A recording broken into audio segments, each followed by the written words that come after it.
नमस्कार दोस्तों, स्वागत है आपका हमारे YouTube चैनल एडी एजुकेशन में। बाल विकास एवं शिक्षा शास्त्र की आपकी क्लास चल रही है और 51वां प्रश्न आपके सामने स्क्रीन पर है। 50 प्रश्न इससे पहले हो चुके हैं। आधार आयु निम्न में से किसके मापन से संबंधित है? पहला है व्यक्तित्व, दूसरा है रुचि, तीसरा है बुद्धि और चौथा है अवधान। तो आधार आयु जो है वो बुद्धि मापन से संबंधित है। ठीक है, आधार आयु वास्तविक आयु के समीकरण में बुद्धि लब्धि ज्ञात की जाती है। ठीक है, बुद्धि लब्धि क्या होता है? तो IQ होता है। तो आधार आयु जो है वो बुद्धि मापन से संबंधित है। ठीक है, अगला प्रश्न आपके सामने स्क्रीन पर है। अगला प्रश्न जो है वो है 52वां प्रश्न। शिक्षक द्वारा कक्षा में डांट पड़ने पर छात्र यदि घर आकर अपनी छोटी बहन पर गुस्सा इजहार करता है तो यह किसका उदाहरण बनता है? उदात्तीकरण का, विस्थापन का, रूपांतरण का या प्रतिक्रिया निर्माण का? तो इस प्रश्न का जो सही आंसर होगा वो होगा विस्थापन। ठीक है, जो दूसरा वाला ऑप्शन है वो इस प्रश्न का बिल्कुल सही आंसर है आपका, विस्थापन। अब इसके बारे में हम डिटेल जान लेते हैं कि विस्थापन जो है इसके अंतर्गत बालक अपने गुस्से या अन्य संवेग प्रतिक्रिया किसी अन्य पर उप संवेग का विस्थापन करता है, यानी अपना गुस्सा किसी दूसरे पर उतारता है वो। ठीक है, तो ये प्रश्न ऐसा ही है कि शिक्षक द्वारा कक्षा में डांट पड़ने पर छात्र यदि घर आकर अपनी छोटी बहन पर गुस्सा इजहार करता है तो यह किसका उदाहरण बनता है? तो विस्थापन का। अगले प्रश्न पर चलते हैं। अगला प्रश्न आपके सामने स्क्रीन पर है। अगला प्रश्न है 53वां प्रश्न।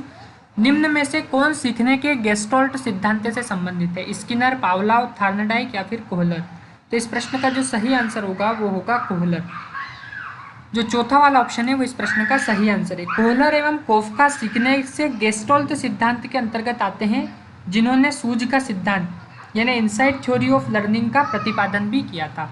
ठीक है, तो निम्न में से कौन सीखने के गेस्टोल्ट सिद्धांत से संबंधित है? तो कोहलर। अगले प्रश्न पर चलते हैं। अगला प्रश्न आपके सामने स्क्रीन पर है। अगला जो प्रश्न है वो है इरोस शब्द संबंधित है मरण मूल प्रवृत्ति से, जीवन मूल प्रवृत्ति से, भय मूल प्रवृत्ति से या प्राकृतिक मूल प्रवृत्ति से? तो इस प्रश्न का आंसर आप बताइए। इस प्रश्न का जो आंसर होगा वो होगा आपका दूसरा वाला ऑप्शन, जीवन मूल प्रवृत्ति से।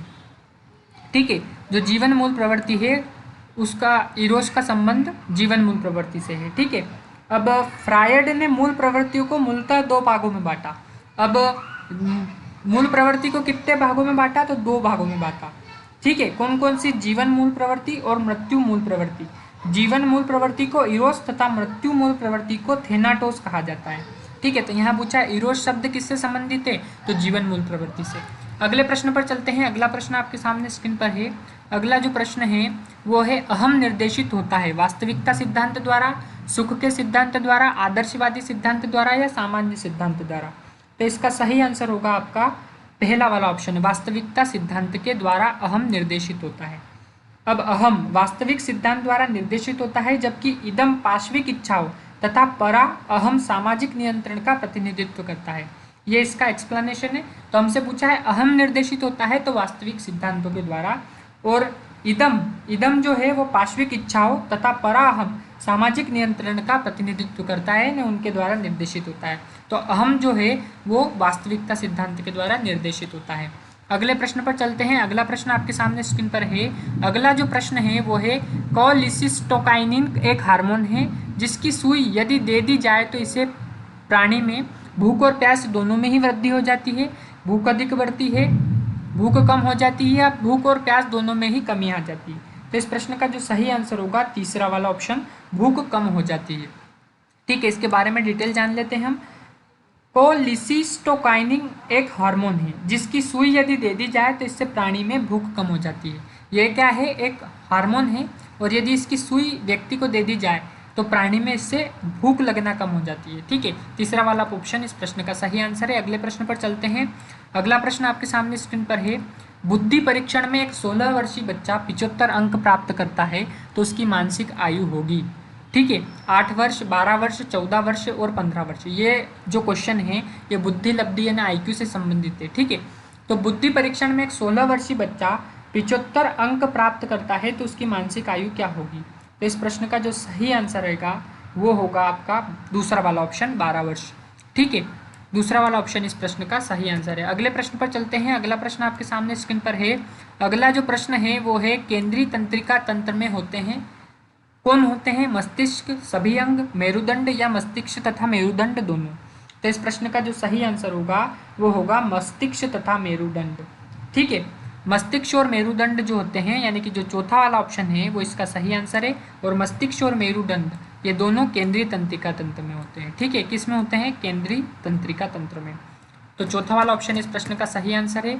अगले प्रश्न को देख लेते हैं। अगला प्रश्न आपके सामने स्क्रीन पर है। मनोग्रस्ती बाध्यता विकृति एक समायोजित विकृति है, मनोविच्छेदी विकृति है, चिंता विकृति है या काय प्रारूप विकृति है?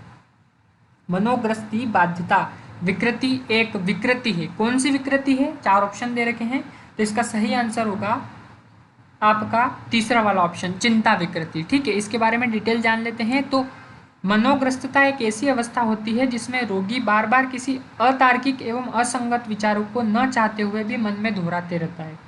रोगी ऐसे विचारों की अर्थहीनता, असंगतता एवं उसकी अतार्किकता स्वरूप को भली भांति समझता है और उनसे छुटकारा भी पाना चाहता है, लेकिन वो लाचार होता है। ठीक है, और उसे विचार बार बार उसके मन में आकर, ऐसे विचार जो है उसके बार बार मन में आते हैं और उनमें मानसिक अशांति उत्पन्न होती है। मतलब उसके मन में ऐसे विचार बार बार आ जाते हैं और उनसे मानसिक अशांति उत्पन्न होती है। अतः यह एक चिंतावृत्ति है, इसलिए इसको हम चिंता विकृति कहते हैं। तो मनोग्रस्ती बाध्यता जो विकृति है वो कौन सी विकृति है? तो चिंता विकृति। जो तीसरा वाला ऑप्शन है वो इस प्रश्न का सही आंसर है। चलते हैं अगले प्रश्न पर और आज के आखिरी प्रश्न पर। आज का आखिरी प्रश्न आपके सामने स्क्रीन पर है। आज का आखिरी प्रश्न जो है वो है, सामूहिक अचेतन का संप्रत्य रिक्त स्थान द्वारा दिया गया था।